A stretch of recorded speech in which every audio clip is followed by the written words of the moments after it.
असायला पाहिजे होतं असं मला म्हणजे अंतःकरणातून वाटतं.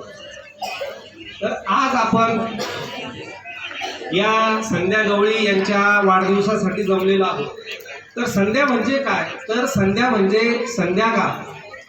म्हणजे आपण दिवसभर बाहेर जाऊन थकून भागून घरी येतो, त्यावेळेस आपल्याला घरी एक चांगला विसावा मिळतो, ती म्हणजे संध्याकाळ. संध्याकाळ म्हणजे सूर्यास्त. दिवसभराचं सगळं झाल्याच्या नंतर आपण संध्याकाळचा अनुभव घेतलेला आहे, म्हणजे तो सूर्यास्त. आणि त्या सूर्यास्ताच्या वेळी आजूबाजूला जे रंगीबेरंगी वातावरण आपल्याला दिसतं, अतिशय आल्हाददायक असं मनमोहक म्हणजे नैसर्गिक वातावरण आपल्याला चांगलं मोहित करतं, आपल्या शरीराला ऊर्जा देतं. त्याच पद्धतीनं या आमच्या संध्या गवळी म्हणजे माझ्या सासू, तर यांच्याकडे गेल्याच्या नंतर म्हणजे सर्वांचं मन आनंदितच होणार. यांचा स्वभाव अतिशय शांत, प्रेमळ, सर्वांना समजून घेणारा आणि पाण्यासारखा आहे. पाणी म्हणजे कुठेही गेलं ना तर ते पाणी ज्या ठिकाणाहून जातं त्या ठिकाणची जागा ओली करतं आणि त्या ओलाव्यातून आजूबाजूला थंडावा निर्माण होतो, एक शीतलता निर्माण होती. त्याच पद्धतीनं आमच्या या सासूबाईच्या संपर्कात जी जी मंडळी आली, सासूबाई आमचे गवळी दादा यांच्या संपर्कात जी जी मंडळी आली ती अगदी आनंदानंच राहिलेली आहे.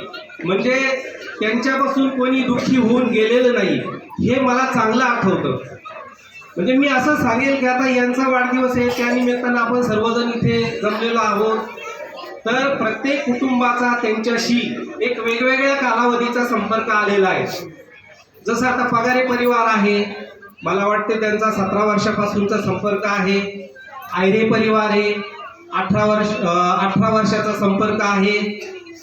इथे भुसावळवरून चाबूस्वार परिवार आलेला आहे, त्यांना 10 वर्षाचा म्हणजे संपर्क आहे. आता दिवेकर आहेत, त्यांना मला वाटते 3 वर्ष होत आहेत. आपले मगरे परिवार आहे, त्यांनाही 5 वर्ष होत आहे. ह्या सगळ्यांनी विविध काळात आपला अनुभव त्यांच्याशी म्हणजे अनुभवलेला आहे. आणि विशेष म्हणजे आता श्रुती पगारे यांनी सांगितलं की शाळेतला स्टाफ आलेला आहे. तर शाळेतल्या शिक्षकांचा सुद्धा कमी अधिक प्रमाणात त्यांच्यासोबत प्रवास झालेला आहे आणि मला म्हणजे तोही आनंद खूपच आहे. आणि मग माझा प्रवास किती वर्षाचा आहे हेही सांगणं गरजेचं आहे. तर माझा प्रवास जवळपास 23.5 वर्ष झाले आणि या 23.5 वर्षाचा प्रवास 2, 5, 10, 20 मिनिटांमध्ये सांगणं शक्य नाही. परंतु सरप्राईजच मला उशिरा कळालं आणि जेवणाची पण वेळ होणार आहे, त्याच्यामुळं मला जसं जमेल तसं मी त्यांच्याबद्दल बोलतोय आणि संध्या गवळी यांच्याबद्दल बोलतोय. म्हणजे मी काही एखाद्या विषयावर भाषण करत नाही, तर त्यांच्याशी असलेली आपुलकी, त्यांच्या छत्रछायेखाली, त्यांच्या सहवासामध्ये आम्ही जे घडलो, जे वावरलं, ते मी जे अनुभवलं आणि दुसऱ्यांकडून ऐकलं, तेच मी इथं बोलतोय.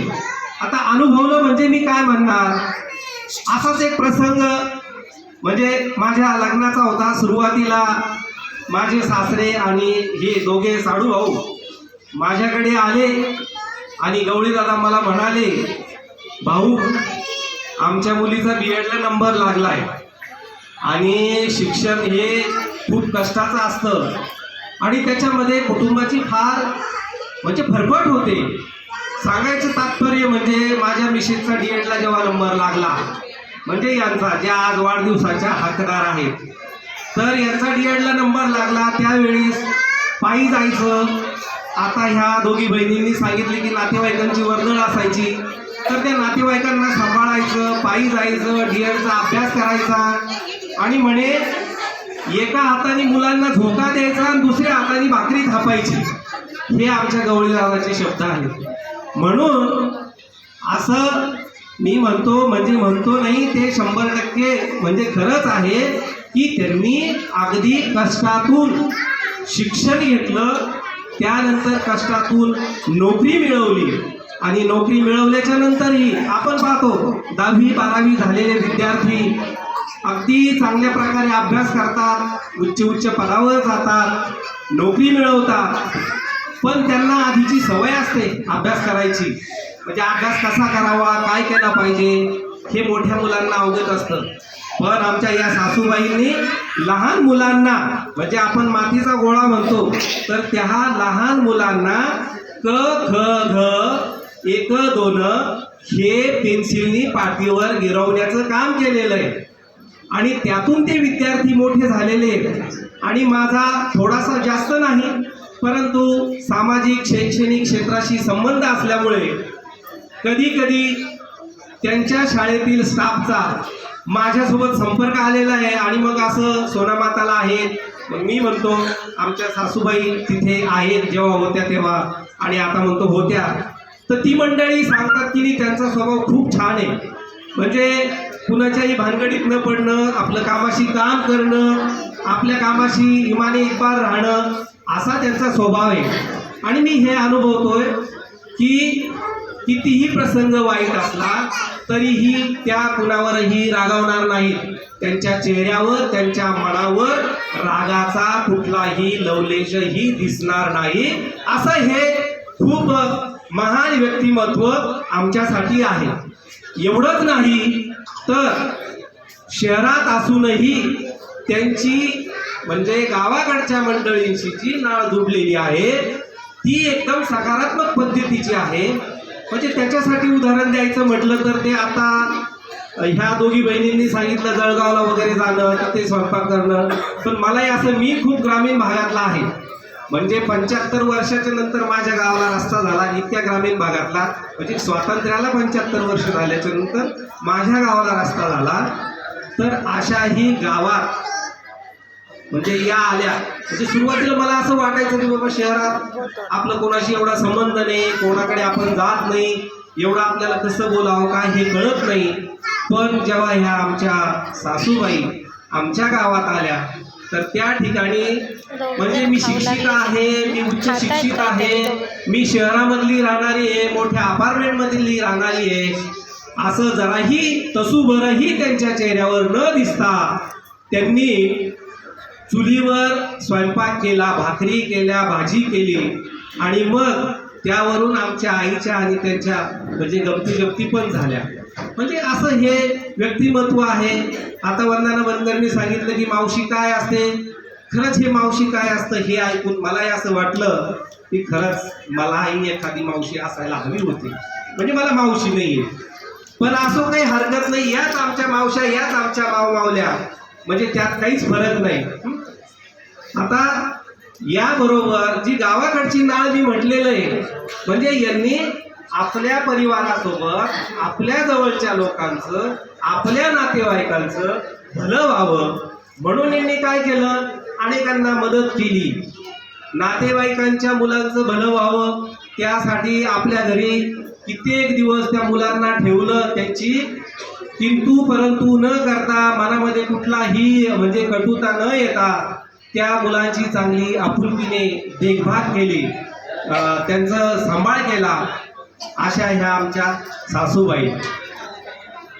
आमचंही आता माझ्या पत्नीने सांगितलं की शिक्षण क्षेत्रात येण्याचा उद्देश त्यांच्यामुळे म्हणजे साध्य झाला. म्हणजे ज्या वेळेस माझ्या पत्नीचं MA झालं, म्हणजे मला आता MA म्हटल्यामुळे आठवलं की त्या गवळी दादांना पण एवढी दूरदृष्टी होती की असे विषय आपण निवडले पाहिजे की भविष्यामध्ये त्याच्यामध्ये स्पर्धा नसली पाहिजे जास्त. म्हणून आता जी श्रुती पगारे बोलली तिला संस्कृत विषय दिला, आणि माझी पत्नी वंदना बोलली तिला होम सायन्स दिलं.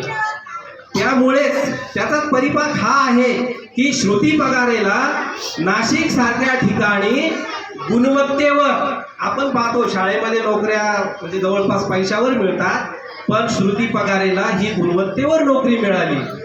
माझी पत्नी आहे, खरं म्हणजे आम्ही शाळेसाठी नोकरी मागायला गेलो होतो, परंतु आता तो फार मोठा इतिहास आहे, मी सांगत नाही. पण शाळेसाठी नोकरी मागायला गेलेलो असताना सिनियर कॉलेजला नोकरी मिळाली. तर हे सगळं जे आहे ह्या दोघी बहिणींचं, तर ही गवळी दादांनी दूरदृष्टी ठेवून जो निर्णय घेतला त्यामुळं ही संधी मिळालेली. आणि मग MA झाल्याबरोबर माझ्या पत्नीला लगेच CHBवर एका महाविद्यालयामध्ये संधी मिळाली. त्यानंतर PhD करायला, तर PhD साठी आणि शैक्षणिक कामासाठी विद्यापीठीय स्तरावर म्हणजे खूप अशी मोलाचं मार्गदर्शन मिळालं. कधी कधी म्हणजे ते दोघं असं म्हणायचे की हे काम होणार होतं, झालं का? आणि आम्ही जर म्हटलं की नाही, तर कदाचित त्यांच्या म्हणजे आई वडील मावशी काका यांच्या भावना खूप वेगळ्या असतात. त्यांना त्या न सांगताही कळतात. आणि मग त्यांना असं वाटायचं पैसे नाही का? यांनी म्हणायचं थांबा दादाचा पगार होईल, त्यांनी म्हणायचं मला थांबा तुमच्या सासूचा पगार होईल. आणि अशा पद्धतीनं वेळोवेळी आम्हाला त्यांनी मदत केलेली आहे, हे आम्ही विसरू शकत नाही. आणि आज जे आहोत तर त्यामध्ये त्यांचा सिंहाचा वाटा आहे. म्हणजे असं म्हणतात की देणाऱ्याने देत जावे आणि घेणाऱ्याने घेत जावे. आणि घेता घेता घेणाऱ्याने काय करायचं, देणाऱ्याचे हात घ्यायचे. हात घ्यायचे म्हणजे हात तोडून नाही घ्यायचं, तर देणाऱ्यांची जी प्रवृत्ती आहे, समाजाबद्दलची जी आपुलकी आहे, समाजाबद्दलचं जे ऋण आहे आणि व्यक्त करतायत, तर ती परंपरा आपण घेतली पाहिजे त्यांच्याकडून. आणि ती परंपरा आम्हाला आपण त्यांना नक्कीच लाभलेली आहे, हे मी खात्रीशीर सांगतो. आणि ती परंपरा आम्ही शेवटपर्यंत आमच्यामध्ये राहणार, हेही तितकंच खरं आहे. अशा या आमच्या सासूबाई, आता परंपरेनुसार सासू सासऱ्यांना मामा आणि मामी म्हणायची सवय आहे. परंतु यांचा हा स्वभाव, यांच्याशी आमची जुडलेली नाळ ही इतकी घट्ट झालेली आहे आणि इतकी समंजस आणि समायोजित झालेली आहे की त्यामुळं असं कधीच वाटलं नाही की मी यांचा जावई नाही. म्हणजे विशाल टावरचे बरेच मंडळी इथं आहेत, मला त्यांची नावं आहेत पण मी नावं घेत नाही, पण समजून घ्या. सगळ्यांना असं वाटायचं की आजही ते जावईच म्हणतात, गवळीदादांचा जावई. कधी त्यांनी असं म्हणलं नाही की गवळी साहेबांच्या साडूचा जावई किंवा गवळी मॅडमच्या बहिणीचा जावई. म्हणजे यावरून असंही लक्षात येतं की बनकर परिवार आणि बावस्कर परिवार आणि गवळीपार परिवार यांचं जे एकमेकांशी समायोजन जे होतं, सांस्कृतिक सामाजिक आणि कौटुंबिक, हे इतकं घट्ट आणि ऋणानुबंध झालेलं होतं एकमेकांशी की त्यामुळं कदाचित त्यांच्याकडून कधीच निघलं नाही की हे माझ्या बहिणीचे जावई. तर मग असा हा प्रवास आणि असा हा ओलावा, असा हा प्रसंग, अशी ही आपुलकी मला पर्यायाने माझ्या कुटुंबाला मिळत गेली. म्हणून आम्ही या सासूंना म्हणजे मामी म्हणता म्हणता मी संध्या अक्का कधी म्हणायला लागलो हे मला कळलंच नाही. आणि अक्का म्हणजे हे तुम्हाला सर्वांना माहिती आहे की अक्का म्हणजे काय असते. मोठी बहीण असते, आई असते, आणि मोठ्या बहिणीची माया आणि आईची माया आपण कुठल्याही शब्दात व्यक्त करू शकत नाही. आणि ती मला मिळाली म्हणून मी आता बोलताना सर्वांना जवळपास आता माहिती आहे आमच्या कुटुंबाला की मी संध्या अक्काच म्हणतो. संध्या मामी म्हणत नाही. सुरुवातीला मी गवळी मामी वगैरे म्हणायचो, पण जसं जसं 23 वर्षापूर्वीपासून जसं जसं पुढं येत चाललो तसं तसं मी आता संध्या अक्का म्हणतो. असं यांचं हे एकदम प्रेमळ, सामाजिक, शैक्षणिक उत्कंठा असलेलं असं यांचं हे व्यक्तिमत्व आहे. म्हणजे एकूणच मी असं म्हणेल की यांच्या ह्या सगळ्या कार्यातून यांनी आपल्या नातेवाईकांचा, आपल्या जवळच्यांचा जो कल्याणकारी अनुशेष असतो ना, तर तोच जणू काही भरून काढण्याचं काम या गवळी दापण त्यांनी केलेलं आहे. आणि यांच्या घरात कधीही कोणीही गेलं, अक्षरशः चटणी भाकरी जरी खाल्ली तरी ते आनंदानेच जाणार, असं ह्या दोघांचं व्यक्तिमत्व आहे. म्हणून मी सुरुवातीलाच म्हटलं की आमचे सासरे नामदेव बनकर आणि जनार्दन गवळी, ज्यांना आम्ही दादा म्हणायचो, ते असायला पाहिजे होते. तर अशा पद्धतीने यांनी ह्या आपल्यासोबत आपल्या जवळच्या लोकांचा कल्याणकारी अनुशेष भरण्याचं काम अगदी मनापासून, अंतःकरणातून, हृदयातून केलेलं आहे. आणि त्याचे आम्ही सर्व म्हणजे पगारे परिवार, मी स्वतः जमदडे परिवार, आयरे परिवार, आता मगरे परिवार, हे आम्ही त्याचे लाभार्थी आहोत असं मला वाटते. कारण त्यांनी म्हणजे मदतीबरोबर संस्कृती पण तशीच दिली. संस्कृतीचं मी एक उदाहरण सांगेल माझी पत्नी जेव्हा परमनंट झाली त्यावेळेस या दोघांनी माझ्या पत्नीला सांगितलं की बाई आता तू मोठी झालीस, तुला आता पगार भरपूर मिळणार, पण आयुष्यात एखादी गोष्ट मोठी होती, झाड मोठं होतं तर त्याला पाणी घालायला कुणीतरी लागतं, आणि हे दादा तुझ्यासोबत सावलीसारखे उभे आहेत म्हणून तू इथपर्यंत पोहोचली. त्यामुळं आयुष्यात असं कधीही म्हणायचं नाही की माझ्या सासू सासऱ्यांनी मला काहीच दिलं नाही, तर त्यांनी तुला असा समजदार आणि तुला सोबत घेऊन चालणारा जोडीदार दिलेला आहे. त्यामुळं सासरी जाताना पदरामध्ये थोडं खायला न्यायचं, पदरामध्ये 2 पैसे न्यायचे, आणि ह्या गोष्टी माझी पत्नी आतापर्यंत अगदी त्यांनी सांगितल्याप्रमाणेच करते आणि पुढेही करणार असा मला विश्वास आहे. अशी ही गवळी दादा आणि आमच्या संध्याकाळची शिकवण आहे.